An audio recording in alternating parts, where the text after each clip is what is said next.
आज से 5-6 साल पहले कोई सोच भी नहीं सकता था कि एक आर या एडल्ट रेटेड मूवी इंडिया में 900 करोड़ का कलेक्शन करके दे सकती है। और रणवीर कपूर, जिनको कि बॉलीवुड ने एक रोमांटिक हीरो की तरह लॉन्च किया था, वो इंडिया की मोस्ट वायलेंट मूवी में प्रोटैगनिस्ट का रोल करेंगे और उस रोल को पूरी तरीके से खा जाएंगे। ये सब पॉसिबल किया इंडिया के one of the most unique director come story teller Sandeep Reddy Vanga ने। तो आज हम इन्हीं के बारे में जानेंगे कि कैसे ये बने इंडिया के मोस्ट फियरलेस डायरेक्टर। तो बिना किसी विमेन जोक को फोड़े वीडियो को स्टार्ट करते हैं।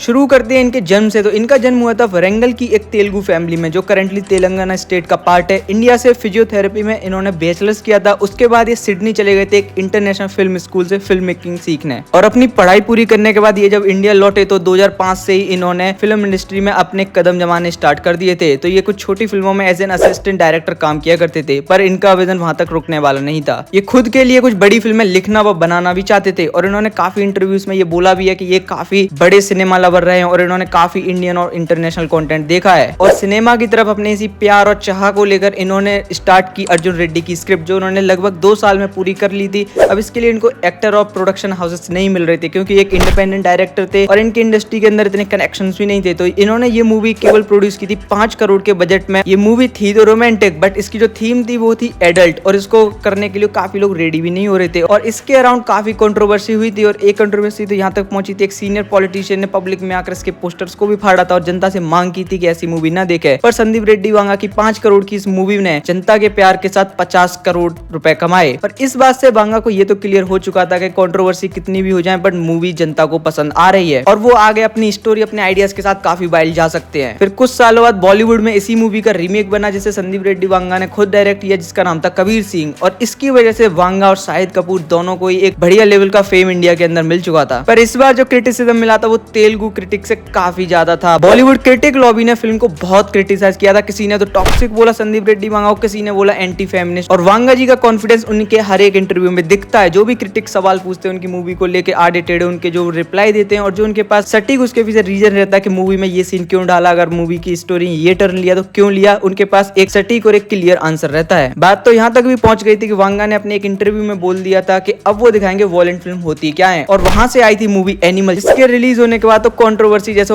रुकने का नाम ही नहीं ले रही हूँ। कबीर सिंह की जो कंट्रोवर्सी थी वो तो इसके सामने कुछ भी नहीं थी, उससे भी 1000 गुना कंट्रोवर्सी एनिमल मूवी ने खड़ी कर दी थी। और बांगा एकदम से वर्ल्ड वाइड सेंसेशन बन चुके थे। बट बांगा के इंटरव्यूज में आपको एक चीज बस दिखाई देती है, उनकी फियरलेसनेस और उनका कॉन्फिडेंस। उनको पता है वो क्या कर रहे हैं, क्या शो कर रहे हैं मूवी में और क्या दिखाना चाहते हैं। क्रिटिक्स ने मूवी को बहुत धोया, बहुत उसके बारे में बुराई, बट जो ऑडियंस थी उसको मूवी बहुत पसंद आ रही थी। और इस मूवी में लगभग 900 करोड़ का काफी अच्छा कलेक्शन किया। और बांगा को वहां से बिल्कुल क्लियर हो चुका था कि ऑडियंस उनकी मूवीज को बहुत ज्यादा प्यार कर रही है। जहां कबीर सिंह ने 400 करोड़ के आसपास कलेक्शन किया था, वहीं पे एनिमल ने 900 करोड़ का कलेक्शन किया है। और इसी कॉन्फिडेंस के चलते बांगा ने एक इंटरव्यू में तो सारे क्रिटिक्स को जोकर भी बोल दिया था। संदीप रेड्डी बांगा इंडिया में कुछ इंटरनेशनल लेवल का सिनेमा बनाना चाहते हैं। इन्होंने ये भी बोला है कि जो बॉलीवुड में या इंडियन इंडस्ट्री में जो मूवीज बनती हैं स्टीरियोटिपिकल, वही मूवी हर साल जो बनती आती है, वो उससे कुछ हटके क्रिएट करना चाहते हैं। और इस चीज को शो करने के लिए वो कभी हिचकिचाते नहीं है। उनकी मूवी को चाहे एडल्ट रेटिंग मिले या क्रिटिक्स उस चीज को कितना भी क्रिटिसाइज करे, बट उन्हें पता है कि वो क्या दिखाना चाहते हैं, वो स्क्रीन पर दिखाते हैं। इंडिया के अंदर ऐसी चीजें काफी कम बनती हैं। उसके पीछे का एक रीजन ये भी हो सकता है कि आप देख सकते हैं बांगा को कितना क्रिटिसाइज होना पड़ा इन सब चीजों के लिए। तो शायद कोई आम डायरेक्टर होता वो अपना करियर क्विट भी कर देता। बट बांगा का जो एटीट्यूड वो काफी पॉजिटिव है अपनी हेट को लेकर, और वो जानते हैं कि क्रिटिक्स को कैसे हैंडल करना, एट टाइम्स कैसे इग्नोर भी करना है। और इन सब के साथ उनके जो भाई है प्रणय रेड्डी, वो भी इनका काफी साथ देते। जो भद्रकाली पिक्चर्स प्रोडक्शन हाउस है वो बेसिकली प्रणय रेड्डी का ही है, तो वो भी काफी खुलकर सपोर्ट करते हैं बांगा की आइडियोलॉजी को, उनकी फिल्म्स को। और उनसे भी एक सवाल पूछा गया था इंटरव्यू में कि कैसे आपने